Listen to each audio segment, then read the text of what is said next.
ओम शांति। आज का वरदान, बाप दादा के वरदान, भगवान के वरदान अपने बच्चों के प्रति। डेट 26 अगस्त 2021। अपने शिक्षा स्वरूप द्वारा शिक्षा देने वाले शिक्षा संपन्न योग्य शिक्षक भव। तो बाबा हम बच्चों को शिक्षक या टीचर बनाना चाहते हैं। हम मास्टर टीचर हैं। मास्टर टीचर माना आपके मन में जो आए वो कहना नहीं है। जो बाबा ज्ञान सुनाते हैं वही आपको सुनाना पड़ेगा। जैसे लौकिक में भी क्या होता है ना, जो टीचर स्कूल में पढ़ाई पढ़ाते हैं,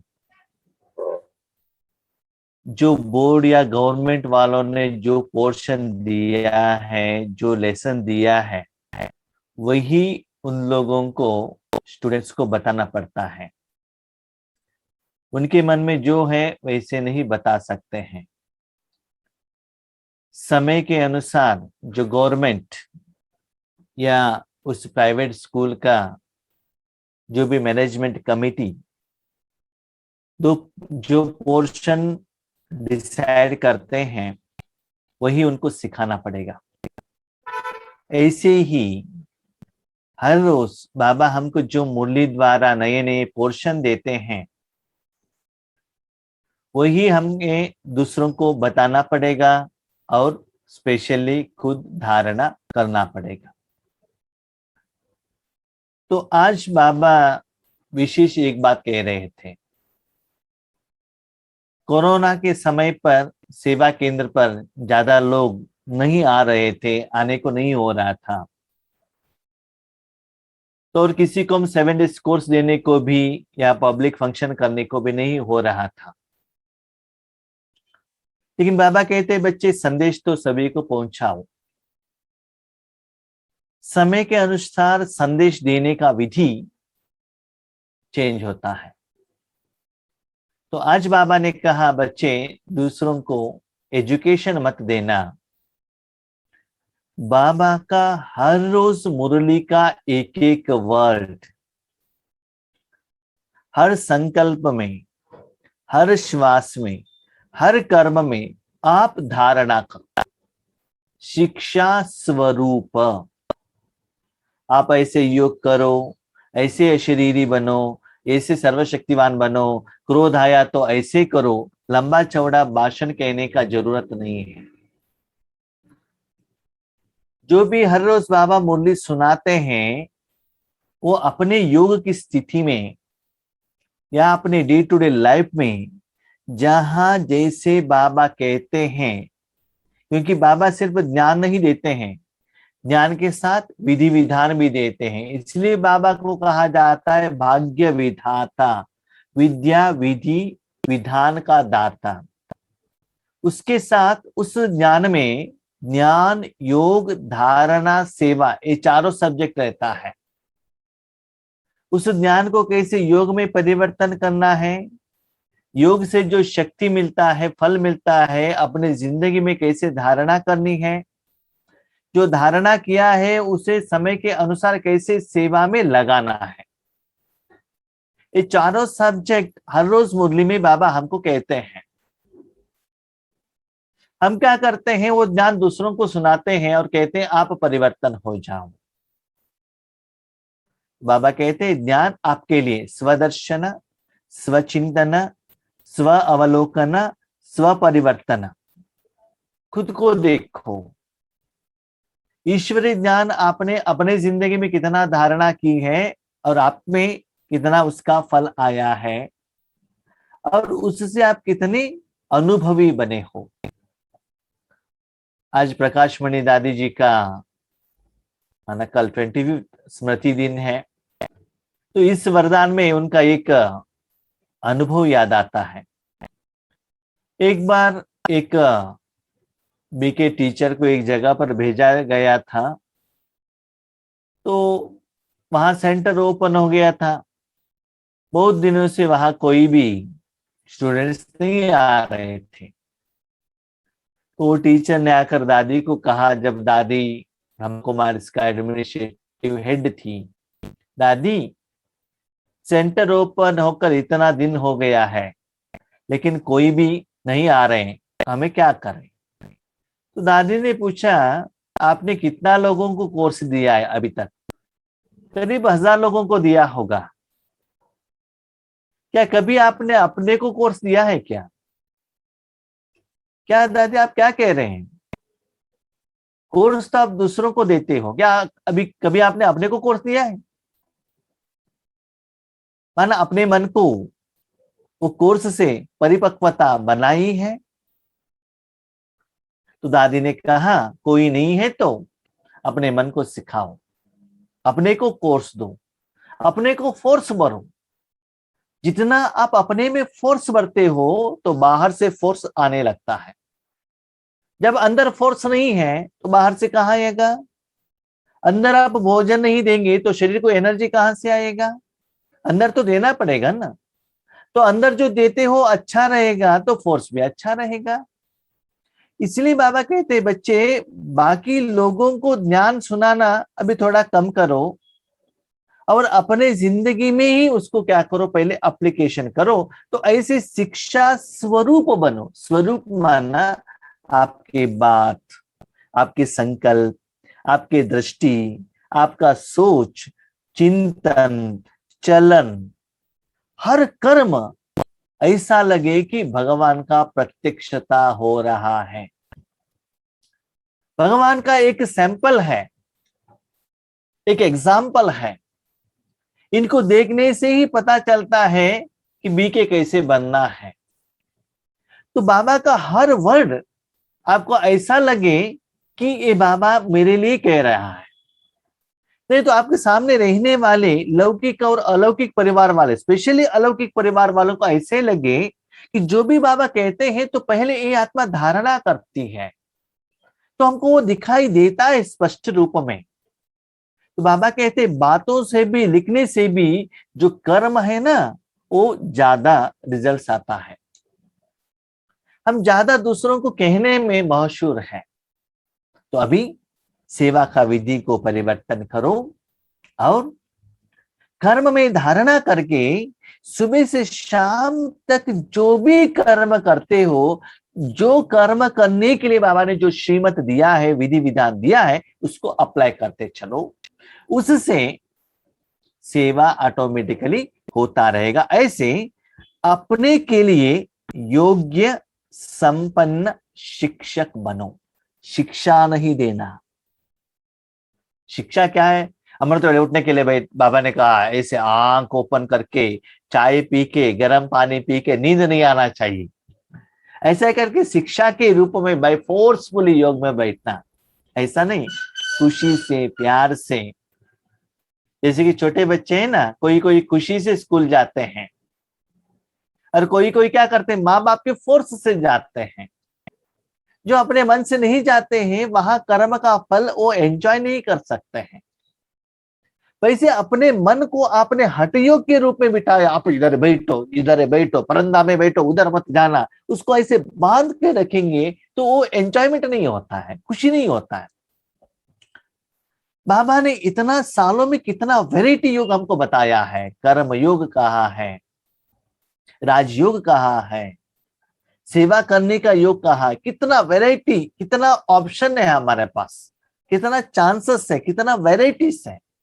किसी न किसी रूप में एक विधि को अपनाओ और जो आपको अच्छा लगता है। ऐसा नहीं कि जो भाई ने कहा, जो बहन ने कहा वही फॉलो करो, नहीं। इतना सारे वैरायटी में आपको जो अच्छा लगता है, अलग अलग दिन अलग अलग रूप में, उसको चॉइस करो और एंजॉय करो। तो सरल हो, सहज हो और संपन्न हो। और हर दिन बाबा का ज्ञान अपने ऊपर क्या करो, धारणा करो।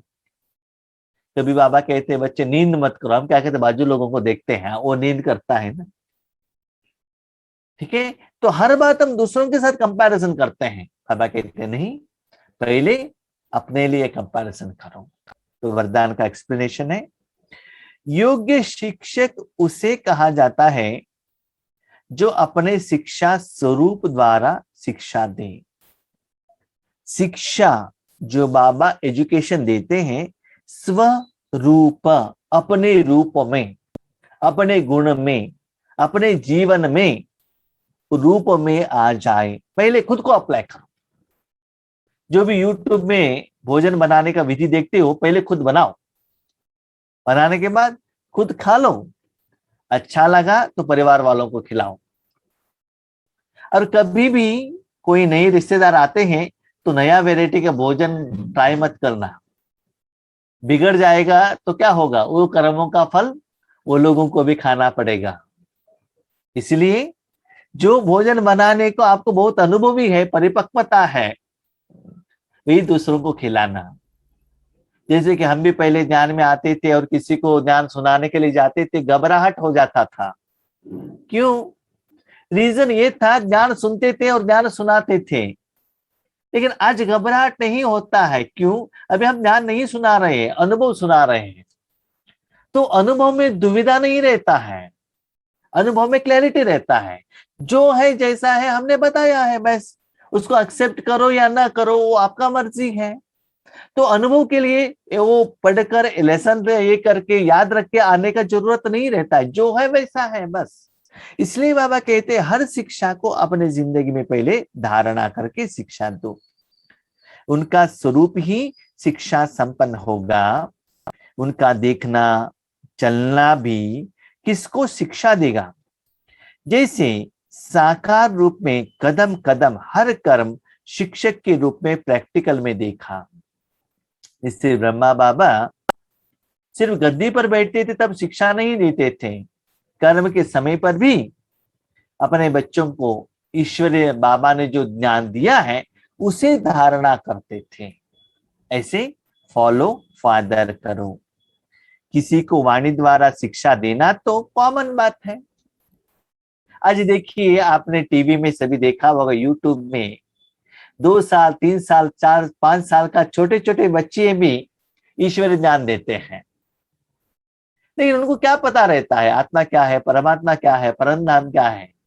और हमको अभी अच्छा लगता है, अभी आप कोई बाबा का ज्ञान को प्लेबैक सिंगर को दे दो, कितना सुंदर वो गाना गाते हैं, लेकिन परमात्मा कौन है वो जानते हैं क्या? वो अनुभव वो गाने में रहता है क्या? वॉइस तो आएगा, लेकिन जो फील, अनुभव, प्यार वो रहता है क्या? इसलिए बाबा कहते बच्चे क्या करो, ज्ञान सुनाना तो कॉमन बात है, मुरली देखना, पढ़ना, ट्रांसलेशन करना नहीं तो आपने जो ज्ञान सुना है 70s का कोर्स जो आता है वो कहना। और शिवानी बहन ने ऐसे कहा, उषा बहन ने ऐसे कहा, सूरज भाई ने ऐसे कहा, ये भाई बहन, ये तो कॉमन बात है। क्या है? Copy and paste. अब वो नहीं चाहता है, कॉपी एंड पेस्ट नहीं चाहिए। पहले ले लो, कॉफी बनाओ, पी लो, सीओ पीवाई नहीं, COFFE, माना कॉफी, माना खुद के जिंदगी में लाओ, अनुभव करो, उसके बाद दूसरों को सिखाओ। तो बाबा कहते बच्चे ज्ञान सुनाना कॉमन बात है, तो अपने अभी क्या करना है। लेकिन सभी अभी अनुभव चाहते हैं। बहुत स्पिरिचुअलिटी तो सुन लिया है, भक्ति मार्ग में भी सुन लिया है, आज टीवी के चैनल में बहुत सारे ज्ञान आ रहा है, लेकिन आप में कितना परिवर्तन आया? लोग आप में देखना चाहते हैं पहले। ठीक है, तो अपने श्रेष्ठ कर्म, श्रेष्ठ संकल्प की शक्ति से अनुभव कराओ, वाणी द्वारा नहीं, एक कर्म द्वारा। कर्म द्वारा माना शरीर द्वारा जो कर्म करते हो वो भी लोगों को दिखाई देता है, स्थूल शरीर के इंद्रियों द्वारा या धन द्वारा। दूसरा है मन की शक्ति, श्रेष्ठ संकल्प द्वारा, सूक्ष्म कर्मेंद्रिय द्वारा भी, स्थूल कर्मेंद्रिय द्वारा भी, दोनों रूप से आप धारणा करके अनुभव करा सकते हो। बच्चे अभी ऐसे ईश्वरीय ज्ञान लोगों के पास पहुंचना चाहिए। इस विधि को सेवा का नया विधि विधान अपनाना चाहिए। पुरुषार्थ अलग, सेवा अलग नहीं है।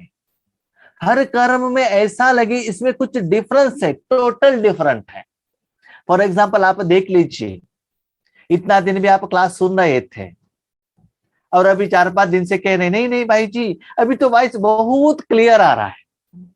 क्लियर आ रहा है, इसका मतलब समथिंग इज न्यू, नया कुछ है, कुछ साधन है। वही शरीर, वही आत्मा, वही आप लोग, लेकिन रिजल्ट में कुछ परिवर्तन आ रहा है। इसका मतलब है कुछ ना कुछ साधन में, इंस्ट्रूमेंट में परिवर्तन हुआ है, इसीलिए जो रिजल्ट बहुत अच्छा आ रहा है। ठीक है, वैसे ही अपने योग में भी हर रोज जो बाबा नया नया साधन देते हैं, उस साधन को अपनाओ तो आपका कर्म क्या हो जाएगा, बहुत सुंदर बनेगा। तो वो कर्म का फल क्या होगा, बाकी लोगों को अच्छा लगेगा। अभी आप कहते हैं भाई जी ग्रीन स्क्रीन वाला ही अच्छा है, व्हाइट नहीं चाहिए।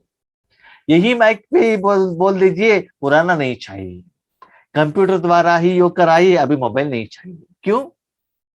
अच्छा देख लिया ना, तो पीछे हटना अच्छा नहीं लगता है। ऐसे हर रोज नए नए जो ज्ञान का पॉइंट है अपने जिंदगी में धारणा करके शिक्षा देने का ज्यादा समय व्यतीत करो। स्लोगन, संकल्पों की सिद्धि प्राप्त करने के लिए आत्मशक्ति की उड़ान भरते चलो। इससे भी वरदान एक्सप्लेनेशन करने के बाद बच्चे कहते बाबा हमको भी यही अच्छा लगता है कि संकल्प द्वारा सेवा करना और कर्म द्वारा सेवा करना। हम तो सदा कहते हैं बाबा मेरे पति को ज्ञान दो ना, मेरे बच्चों को दे दो ना, मेरे सास ससुर को दे दो ना। हम तो संकल्प तो करते ही हैं, लेकिन संकल्प साकार क्यों नहीं होता है? ऊपर तो आपने कहा संकल्प द्वारा ज्ञान दे दो, सेवा करो। हम तो संकल्प कर रहे हैं, पहले से ही कर रहे हैं, क्योंकि बात करने में क्या होता है ना, हमने कुछ ज्ञान देने के लिए गए और उन्होंने उल्टा क्वेश्चन पूछ लिया, हमको आंसर नहीं होता है, तो घबराहट आ जाता है, पसीना निकल जाता है। इसके बदले संकल्प से करना तो बहुत आसान है, लेकिन करने के बाद रिजल्ट क्यों नहीं आता है? उसका कारण बाबा ने कहा संकल्प का सिद्धि कब प्राप्त होता है, जब आत्मा में शक्ति आ जाता है। जब आत्मा में शक्ति आने के बाद जब आत्मा उड़ने लगता है। अभी क्वेश्चन, आत्मा कब उड़ सकती है? जितना अपने बंधन को काटते हो उतना उड़ सकते हो। जितना बंधन रहता है, बच्चे, पोता, जिम्मेवारी, शरीर का बीमारी, ये करना वो करना, ऐसा नहीं होना चाहिए था, वैसा नहीं होना चाहिए, ये सभी जो चिंता अपने मन में बांध के रखा है और राजयोग नहीं किया है, वो रस्सी को अभी तक जलाया नहीं है, तो क्या होता है, वो आपको नीचे खींच कर लेकर आएगा, आप उड़ नहीं सकते हो। देखिए, एक दिन आपको पेट में दर्द है या सिर दर्द है, क्या आप उठ सकते हो? आपके हाथ में 5 केजी का पत्थर लगाया है, क्या आप उठ सकते हो? नहीं हो ना। ऐसे ही मन बुद्धि का पंख उड़ना चाहिए, तो आपको क्या करना चाहिए? आत्मशक्ति का उड़ान भरो, माना आत्मिक एनर्जी बरतो। अभी फ्लाइट ऊपर जाना है तो क्या क्या चाहिए? ये जो नॉर्मल व्हीकल का पेट्रोल है ना, वो फ्लाइट में नहीं चलता है, उसका स्पेशल पेट्रोल चाहिए। अभी हम लोग क्या कर रहे हैं? शरीर के लिए पेट्रोल डाल रहे हैं, कपड़े डाल रहे हैं, इनोवा कार में जा रहे हैं, बहुत अच्छा बिल्डिंग बना रहे हैं। इससे संकल्प सिद्धि नहीं होता है। आत्मा को शक्ति भरो। आत्मा को शक्ति कौन भरेगा? बाप दादा भरेगा। तो हर दिन उस पेट्रोल पंप में जाकर अपने मन रूपी जो ओपन करके रखेंगे, तो बाप दादा उसमें ज्यादा पेट्रोल भरते जाएंगे, नया नया नया प्यूरिफाइड डालते जाएंगे। तो उससे आप क्या कर सकते, बहुत समय तक ऊपर उड़ान रख सकते हो। ऊपर उड़ान रखेंगे तो क्या होगा? क्या होगा? सिंपल, लास्ट बात बाबा कह रहे हैं, एक जगह पर बच्चा आपको जाना है, पैदल जाएंगे तो क्या होगा? पाँव में दर्द हो सकता है। साइकिल में जाएंगे तो और थोड़ा आसान होगा। टू व्हीलर में हो जाएगा तो पीठ में दर्द हो सकता है, लंबा जर्नी तक नहीं जा सकते हैं। बस पर जाएंगे तो बीच बीच में कहाँ रेस्ट लेना है तो मुश्किल होता है। ट्रेन में जाएंगे तो थोड़ा आसान है, आराम से सो सकते हैं, ठीक है। लेकिन बीच बीच में भी क्या हो सकता है, गर्मी ठंडाई, लोग सभी आना जाना हो जाता है। वही आप फ्लाइट पर जाएंगे तो क्या होता है, कम समय में वही एरिया कवर करेंगे, जितना स्टेट कवर करने का है आपको, जितना एरिया कवर करने का है, लेकिन आसानी से इजीली बहुत कम समय में जहां डेस्टिनेशन पहुंचना है वहां पहुंच जाएंगे। और आप देख लीजिए, जब आप फ्लाइट में बैठते हैं, पहले 2-3 मिनट आप आगे पीछे या 5-10 मिनट आगे पीछे साइड में देख सकते विंडो द्वारा, लास्ट में 5 मिनट देख सकते हैं 10 मिनट्स। उसके बीच में जो है ना 1 आवर या 2 आवर जर्नी, उस तरफ इस तरफ देख लीजिए, बाजू में तो लोग तो रहते हैं, लेकिन ग्लास से बाहर देखेंगे तो कुछ भी नहीं दिखाई देता है वहां। जो भी बादल है ना नीचे रहता है एक ही जैसा, माना नो डिस्टर्बेंस, कहां भी अटेंशन रखने के लिए वहां कोई चीज ही है ही नहीं है, सिर्फ जा रहे हैं बस, स्टैग्नेंट, ना ऊपर ना नीचे, एक ही जैसा, ऐसा लग रहा है कुछ हिल ही नहीं रहा है। तो वैसे ही जितना आत्मिक शक्ति बढ़ेगा तो उतना ही आपका पाठ, आपका हिसाब किताब, सेवा सब कुछ होगा, लेकिन सारे विकार, सारे समस्याएं, सारे परिस्थितियां, सारे विघ्न नीचे रह जाएगा। फ्लाइट में जाएंगे तो एक्सीडेंट होने का चांस नहीं है, ट्रैफिक जाम तो होगा ही नहीं, बहुत जल्दी जाकर पहुंच जाएंगे 2 आवर्स में, जहां भी माना डिपेंड्स अपॉन वो डिस्टेंस। तो ऐसे बाबा कहता है जितना आत्मा को हर रोज शक्ति को ऐड करते जाएंगे तो क्लीन एंड क्लियर आपका माइंड रहेगा। तो क्या संकल्प करना है किसके प्रति, ये बाबा आपको बता देगा। तब उस संकल्प में क्या होता है, सिद्धि होता है। जो होने वाला है वही संकल्प आएगा, जो संकल्प आएगा वही होगा। इसीलिए सत्युग में आत्माएं ज्यादा सोचते नहीं है, जो आने वाला है वही उनके मन में उस समय पर संकल्प आता है। इसलिए आत्मा में उड़ान, माना शक्ति पेट्रोल भरते चलो, तब आपके संकल्प में क्या होगा, सिद्धि होगा, तो सेवा करना सहज हो जाएगा। तो ये वरदान हम 26 अगस्त 2021 सदगुरुवार का दिन है, उस दिन हम क्या करेंगे, प्रैक्टिस करेंगे और खुद आप उड़ेंगे, दूसरों को भी उड़ा सकते हैं। ठीक है, ठीक है। अच्छा, Om Shanti. Thank you Baba.